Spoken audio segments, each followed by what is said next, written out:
Assalamualaikum warahmatullahi wabarakatuh. Kembali lagi bersama saya Advokat Ardiansyah Putra Munte. Video sebelumnya kita membahas tentang bukti surat dalam persidangan perkara perdata.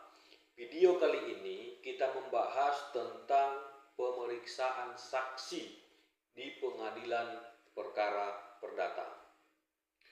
Adapun dasar hukum pemeriksaan saksi dalam hukum acara perdata diatur dalam Kitab Undang-Undang Hukum Acara Perdata sesuai dengan pasal 1866 Kitab Undang-Undang Hukum Acara Perdata, yang mana saksi disebutkan sebagai salah satu alat bukti yang sah selain surat, persangkaan, pengakuan, dan sumpah.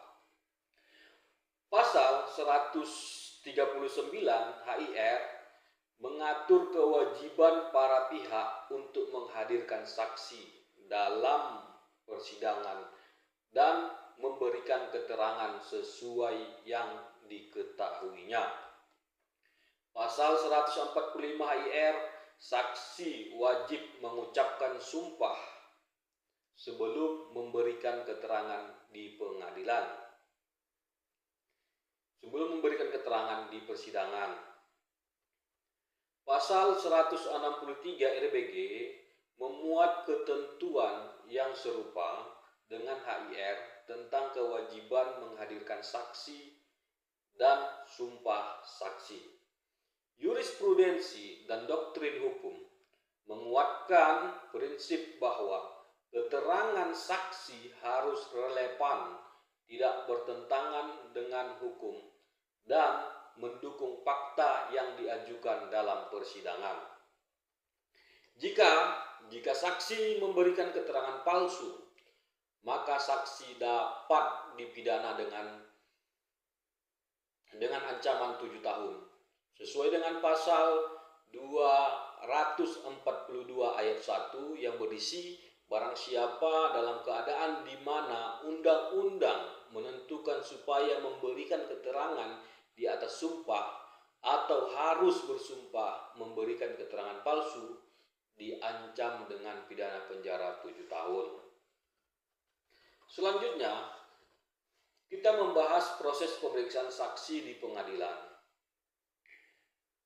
Proses yang pertama, pihak yang menghadirkan saksi, baik itu penggugat dan ataupun tergugat, wajib menyampaikan nama-nama saksi kepada pengadilan. Pengadilan memanggil saksi untuk hadir di persidangan melalui surat resmi. Saksi harus memenuhi syarat.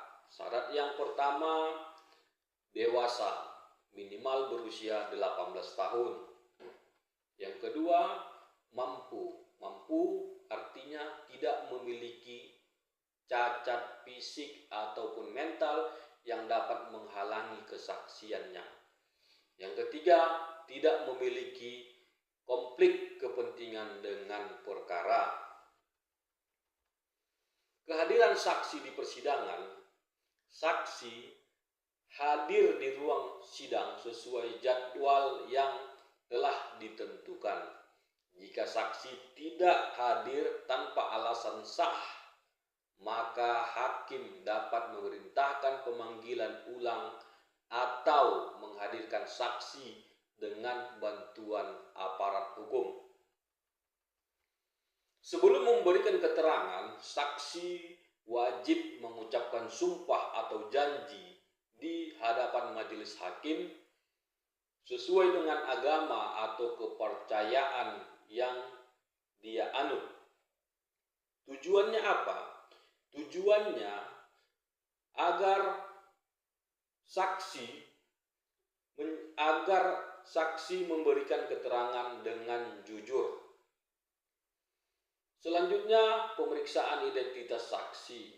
Hakim memeriksa identitas saksi meliputi nama, umur, pekerjaan, alamat, dan hubungan saksi dengan para pihak penggugat dan tergugat. Pemeriksaan materi kesaksian, hakim bertanya kepada saksi mengenai apa yang diketahui secara langsung terkait dengan perkara, bukan asumsi atau opini.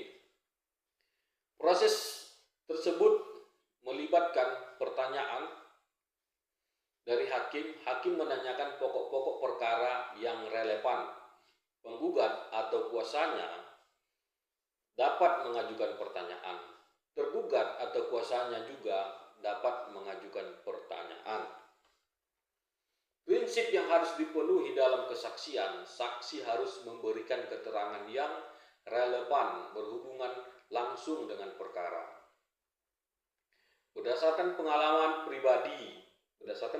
pribadinya, saksi hanya boleh menjelaskan apa yang ia lihat, apa yang ia dengar, dan apa yang ia alami sendiri, tidak boleh berdasarkan cerita orang lain. Saksi harus jujur dan tidak memihak. Saksi harus bersikap objektif. Pencatatan keterangan saksi. Setiap keterangan yang diberikan saksi dicatat oleh panitera pengadilan. Jika saksi merasa terancam memberikan kesaksian, hakim harus memastikan saksi tidak ditekan atau diancam oleh pihak manapun selama memberikan keterangan. Jika saksi diperlukan, dapat meminta perlindungan hukum berdasarkan Undang-Undang Nomor 13 Tahun 2006 tentang Perlindungan Saksi dan Korban. Terus penilaian keterangan saksi oleh hakim.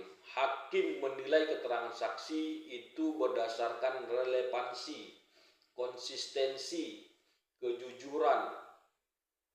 Relevansi, apakah keterangan saksi mendukung fakta dalam perkara. Sedangkan konsistensi, apakah keterangan saksi selaras dengan alat bukti lainnya.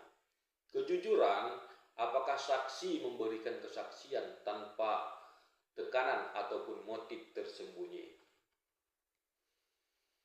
Keterangan saksi digunakan oleh hakim sebagai salah satu alat bukti untuk mempertimbangkan putusan. Hakim berwenang mengabaikan keterangan saksi yang dianggap tidak relevan, tidak konsisten, atau tidak dapat dipercaya.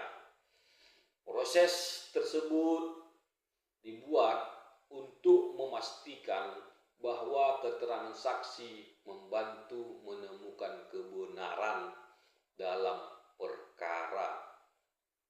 Cukup sekian, semoga bermanfaat. Assalamualaikum warahmatullahi wabarakatuh.